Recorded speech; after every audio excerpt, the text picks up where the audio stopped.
Hi everyone. Grace Woji once again. We are at Woji Farms located in Uganda. And if you are new to our channel, please do not forget to subscribe and also do not forget to click on that notification bell to notify you wherever our new video is loading. Our topic of discussion today, we are going to majorly discuss as to why I relocated to the farm from Kampala. Some of you are wondering, how did she come to make up that major decision to relocate to the farm? What are some of the decisions? What are some of the conditions she considered before relocating? I know this is a topic that is going to bring a lot of mixed reactions because a number of you are stuck on your old jobs.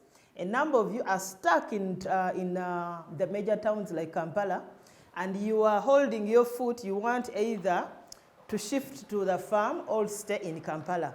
But there are quite a number of decisions you need to take before you make this big decision. Actually, when I was making this decision to shift to Kampala, from the Kampala to the farm, most people thought I was making a very bad decision.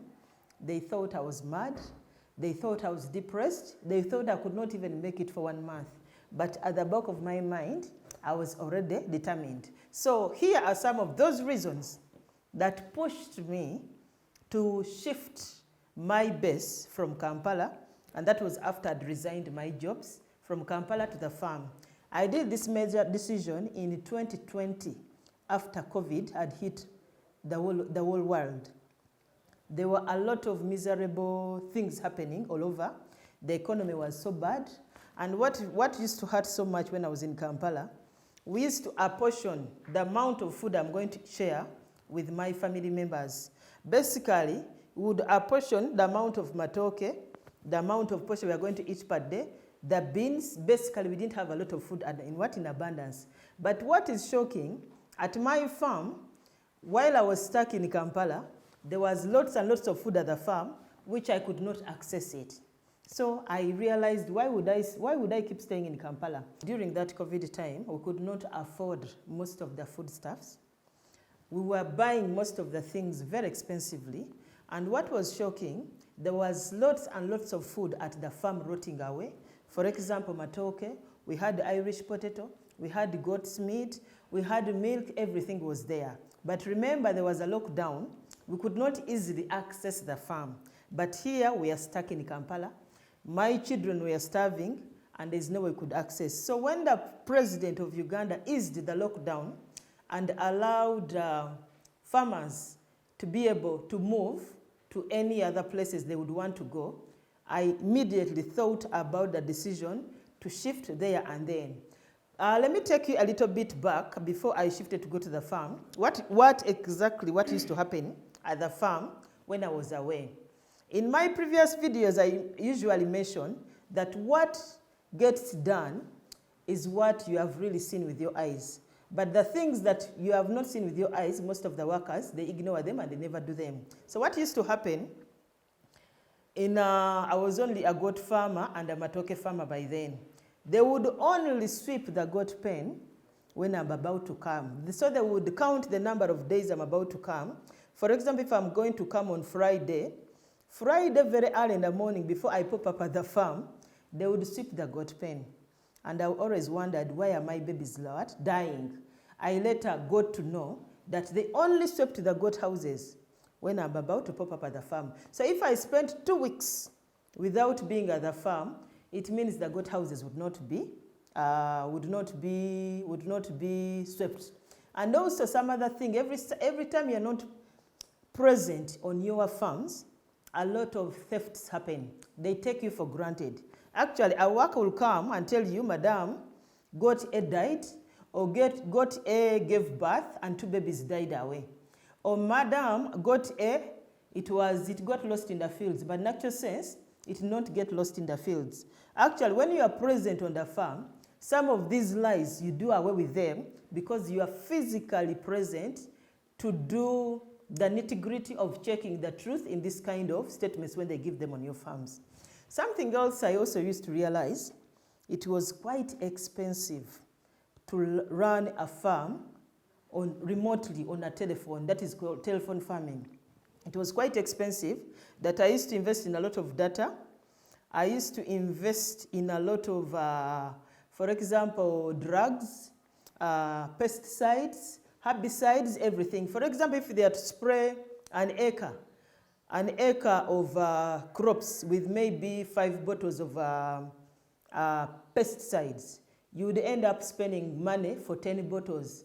Actually, and even the 5 bottles that have remained on the farm, only 2 could be used. So you find work done halfway, or you get yourself shoddy works because you are not there to verify, or you don't have the team or the systems to verify that what they really asked for was all used on your farm. On the aspect of losses, most of us incur losses because we are not readily available on the farm. What used to happen for me, I had 10 acres of matoke, bananas, and I had a manager by then. I don't consider him that he was sharper than me, but he was very cunning. What used to happen, this month, I would harvest roughly 350 bunches of bananas, and then the following month, I harvest around 200. So there was always a discrepancy of 100 to 150 bunches per month. And I always wondered what could have brought that. Later on, after I've dismissed him, the other workers come in to tell me, you see, madam, what used to happen? Every time you are away on the farm, this guy would invite boda bodas, these are motorcycles. They come and ferry matoke, around 5 to 7 motorcycles. So imagine each motorcycle taking between 10 to 15 bunches to the market, and you don't get that money. So in a month, how many bunches can you lose? And that cycle went on and on for years because I'd employed him, I'd been with him on the farm for over 3 years. So I realized that also the times I would be on the farm and they are going to harvest matoke, I would get more bunches of matoke being harvested as compared when he does it alone. I'm not saying there are certain things you should ignore on your farm. For example, the simple thefts. If they don't cost you a lot of money, you weigh in between the worker and the amount of money you are losing in small thefts, and you see, maybe let me look at his good side. But his thefts had gone way far higher than I had anticipated. I was making lots and lots of losses in the matoke. And also time came that he would liaise with the workers themselves, the goat workers, and they would connive and all say this goat disappeared. But in actual sense, it did not disappear. It was actually sold off to buyers who were taking goats to Kampala for slaughter. Where does this take us? Some of you are going to wonder, not everybody can afford to go on the farm and be there full time. Some of us, or some of you may not afford it right away, but for those who can afford it, and you have weighed in the options of staying in town vis-a-vis staying on your farm to do some work, to be there full time, weigh and see whether it works for you or not.